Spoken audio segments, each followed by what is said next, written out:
here this morning. And we have Pat Bev and Vince Carter and others involved in the middle of it. Okay. Now, Steph Curry is climbing up some historical ladders with the accomplishments that he has here. He wins a Western Conference Finals MVP. It's not the Finals MVP yet, but he could be 4 wins away from another ring.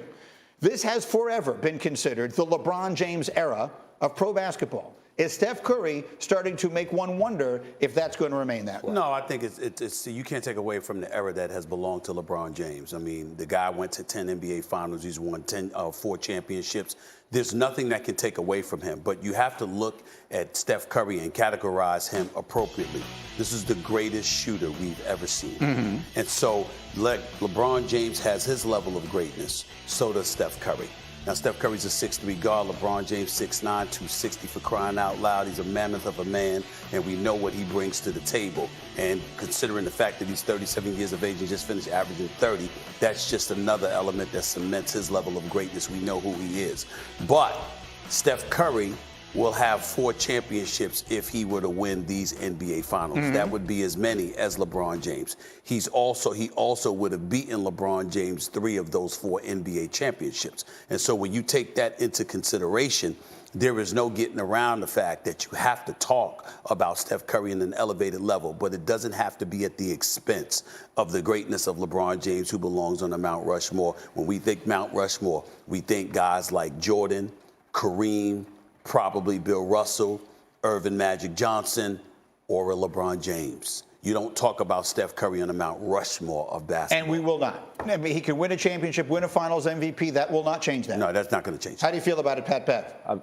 We said the same exact thing. Correct. He just used way better words than I use. but my words will change over time. But yeah, we said the exact same thing. And of course, you can't put Steph Curry on Mount Rushmore right now. But like he said, he's the greatest shooter ever. He's proven. I mean, he's going to shatter that record. I don't think anyone is going to even come close to beating it also. So, yeah, me and Stephen A on the same page this morning. Okay, fair enough. Then I'll leave that there, and I will transition it quickly to Luka then, Tori, which wasn't our plan. But since we have general agreement here, let me move on to the next issue. Luka is one piece away, it feels, from taking the next step that he so desperately wants to make. But Brian Windhorst pointed out this morning that's not going to be an easy next step to make because the player is not that easy to find. Are the Mavs knocking on the door in the West? Or do you think they're not going to? Is the player out there, the DeAndre Ayton, the Rudy Gobert move, is that out there for them to make this offseason? I don't know if it's out there for them to make that move, but it's absolutely necessary in order for them to be knocking at the door. If you want to call getting to the conference finals knocking at the door, then they're already knocking at the door, but they're damn sure not going to kick it in. Not with the roster that they have in place. You respect Jalen Brunson. Spencer Dinwiddie had a good game last night with his 26, even though he was sporadic throughout these players, big game, not so big game, stuff like that. Yeah. You know, and the other guys. But in the end, Luka doesn't have enough. But we also need to talk about Luka in a very honest context. The brother is a superstar offensive player. He's putrid defensively. And on top of it all, he's got to get himself in better condition. What does that word mean? I don't want to just be a He's ineffective, inefficient. Okay, thank you so much. That's just not getting it done. You got to be able, and you should appreciate this, you got to be able to play some defense. Yeah. When you talk about, listen, we look at LeBron James, for example. LeBron James can amp it up defensively. Kevin Durant can amp it up defensively, along with various other stars who have played this game. Steph Curry is not the greatest defender in the world, but 6'3" with long arms and constantly in shape. His movement without the basketball, what he does is entirely different than Luka Doncic. Luka Doncic is ball dominant, and you can't stop him. But you do see others standing around spectating. Whereas with Steph Curry, you got to have your head on a swivel. He's running all over the damn place, and he's tiring you out on a defensive end because you're constantly needing to be mindful of where he's at. So it's not only just that he's a lethal shooter, the greatest ever, but his movement without the basketball and how that compromises opposing defenses has a profound effect sometimes on how they are offensively because playing defense takes so much out of them going against Steph Curry. That's not the same with Luka Doncic. Even when he gives you 40 or whatever, how much effort does he soak out of you in doing that? So the fact that you have that difference combined with the fact that he plays little to no defense, Luka Doncic's got to get himself in shape, and he's got to prioritize defense more. That's fascinating. And you're a guy who's guarded them both. What do you think? I totally agree with him. I mean, we're on the same page. I love that. Like you said, Steph Curry is a player who, I mean, we talked about it before the series a week and a half ago, who's dynamic and moving in, moving out great. Probably the best for moving out the ball. Luka Doncic, obviously, they need help. But, you know, for that to happen, the richest, you have to spend some money. Yeah. The Golden State Warriors aren't the Golden State Warriors unless their ownership spends money. Like they said, they're one of the richest teams, and they had to spend that money. Mark Cuban got to spend that money if he wanted to be successful. Let me say this about the Dallas Mavericks as well. They did take a huge, huge step in this regard. They changed their culture. The acquisition of Jason Kidd as your head coach with Nico Harrison out of Nike coming over to be your head of basketball operations. Shout out to Nico. They've changed the culture.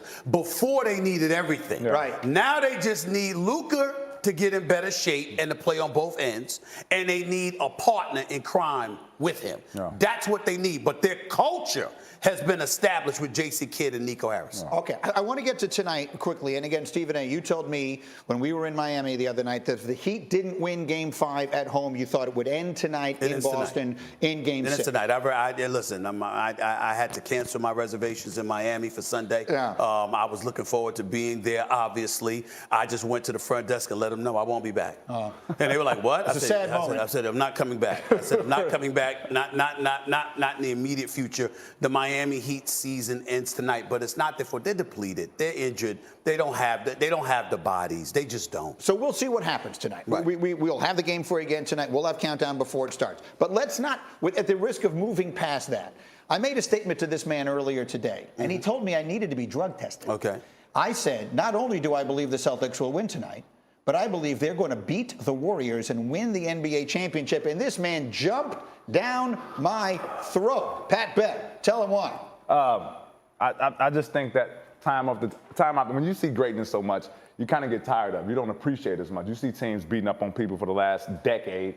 You know, you of course you go, I hope they lose. I want them to lose. And that's the case with Golden State Warriors. Because if this was the first year the Golden State Warriors doing, we'll be on the Golden State Warriors bandwagon.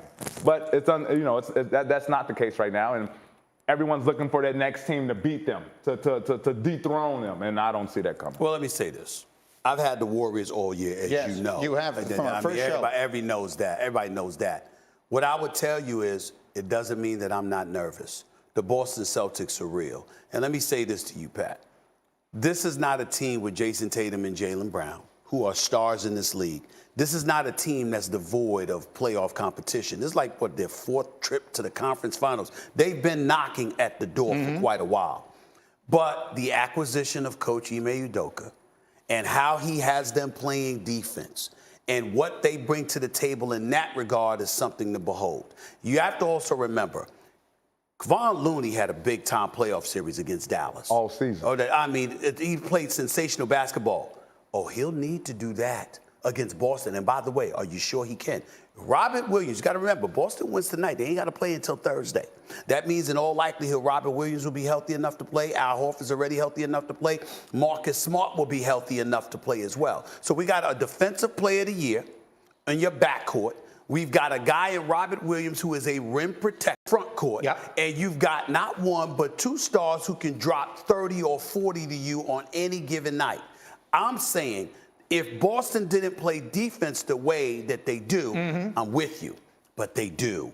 And so they are a team to be reckoned with. I think this is a pick'em finals. If Boston beats Miami, which I expect them to do, and it's the finals, I'm not jumping off the Golden State Warriors bandwagon, but I got to admit, I'm nervous as hell about it. It's a pick'em series. I think health is the most important factor in all this, to your point. The Celtics, between Williams and Smart and other I don't think health is going to be a factor. Tatum with his shoulder. So long as they're fine, I have Boston in the finals. We'll see where it goes. We're doing countdown. It's a game every other day. Right. They win the night. They don't play until Thursday. Correct. That's 6 days, y'all. And we still saying the same thing, Golden State go win. I can't jump off of that. Right. I can't. So we're saying the same thing. I can't. After We will all, see. He picked Golden I'm State. nervous. I don't think he should be drug tested. No, okay. We're not saying the same thing. I don't think he should be drug tested. Okay, I think it's a big. that I want to get to. Guys, a reminder, we have that Game 6 tonight. Heat Celtics. Stephen A. and I with